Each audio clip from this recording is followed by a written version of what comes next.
Hello everyone, this is Professor TomNook, aka Cannonfire64, and Spaghetti Bicycle. You might remember from my first episode, when I compared the story Cursed Nintendo 3DS to the anonymous story I would do next episode.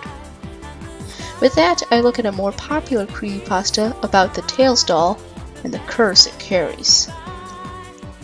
And yes, I'm aware this was already done by some ordinary gamers. Expect me to mention them more than once in my final verdict. Our main characters are Gil and his friend Noah. They were at an EB Games one day looking for games for their Sega Saturn. I'm guessing EB Games is now selling Sega Saturn games because nobody goes to EB Games anymore. But I digress.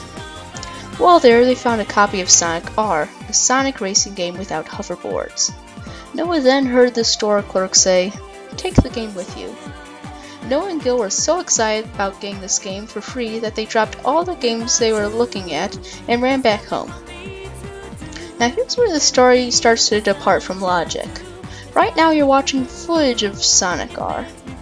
Just really watch it.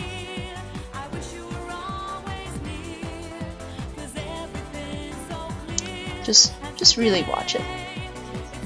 Does this look like it would be the greatest Sonic game of all time?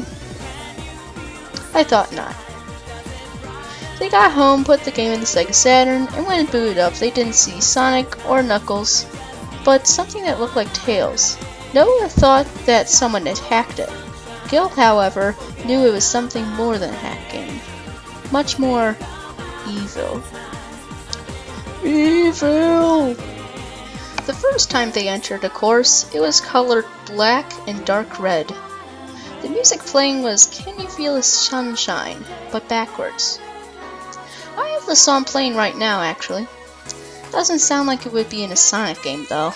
Maybe Space Channel 5 or something, but not in a Sonic game. At this point, Gil thought the game was haunted. He also believed that all the copies of Sonic R were haunted by Tails. Okay, first of all, those were some quick assumptions. Second, if all the copies of Sonic R were haunted, there would be a news story of some sort. Third, if Sonic R was haunted, JonTron would be dead. And that's a sad thought. When Noah beat the first race, he unlocked Super Sonic, but that was strange because you need to have 7 Chaos Emeralds to unlock Super Sonic. When this happened, Gil asked, "How did you unlock him so quickly?" Noah responded, "I don't know. Why are you questioning it?" Gil then said that the game felt haunted. Noah said, "You've been watching too many horror movies." And with that one line, "You've been watching too many horror movies," Noah's chances of death went from 15 to 1 to 2 to 1. Because it's like one of the most cliched lines ever. Noah finished a race with Super Sonic when the game said a challenger was approaching. It then showed Sonic being violently attacked by what appeared to be a Tails doll that was screaming loudly. It then went to a new race. I'm guessing Noah is still oblivious. The race started with Super Sonic without Noah controlling him. Super Sonic began to move on its own. Soon he was able to be controlled by Noah, but then he began to race against the Tails doll. It looked like Tails had won, but the game claimed that Super Sonic had won the race. The game then said that the Tails doll was unlocked, as well as the Tails doll curse. Chances of death are now 1.7 to 1. Noah then asked, "Is that a letter?" Wait, there's a letter in this creepypasta? He referred to the letter next to Gil, which wasn't talked about before. When Noah played as Tails doll, the letter opened by itself. Gil warned Noah not to read the letter, but Noah did so anyway. "You've met with a terrible friend, haven't you?" The letter contained the lyrics to Can You Feel the Sunshine, but backwards. After skimming through it, the TV began to vibrate violently. Noah decided to then get a hammer and smash the TV to smithereens like he was Billy Mays watching iCarly. Noah said that he stopped the TV from vibrating. Well, yeah, you also stopped it from functioning. Gil then said that Noah's parents were going to kill him for what he did to the TV. Not unless something else does. They went upstairs to Noah's bedroom to play some calming Sonic Adventure 2. The TV downstairs began to vibrate, then a Tails doll popped out. Because hey, that happens in real life, right? The doorbell rang, so Noah and Gil went to answer the door. On the doorstep was a Tails doll. Noah then washed off what appeared to be blood from the Tails doll. Chances of death are now 1.3 to 1. They left it on the counter for it to dry and went upstairs, but the Tails doll jumped off and followed them. Later, Gil brought it back to the room, which made Noah want to play Sonic R. Gil warned not to, but because Noah is a complete dunderhead, he was unsuccessful. They then played the tag mode in Sonic R as Tails doll. When they tagged the last person, the Tails doll came to life. Gil and Noah ran to the front door downstairs, but the doll intervened and killed Noah. Gil was very angry about this. You know, Noah is a terrible friend. So he grabbed a baseball bat out of nowhere and tried to kill the Tails doll, but it broke it. He then ran into Noah's parents' bedroom and retrieved some of Noah's dad's swords and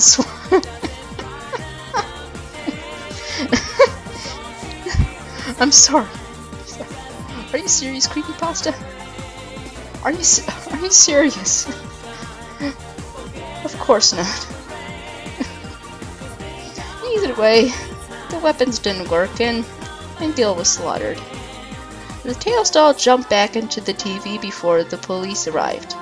They said that no murder weapon was involved. One of the police officers actually took the Sega Saturn home and the Tails doll home so he could play tag mode. May you rest in peace, Chief Wiggum.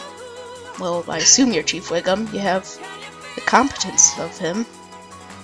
What do I think of this creepypasta? Well, it's a pretty good read. I mean, it's cheesier than Cheddar. And I agree with some ordinary gamers that it shouldn't be as famous as it is.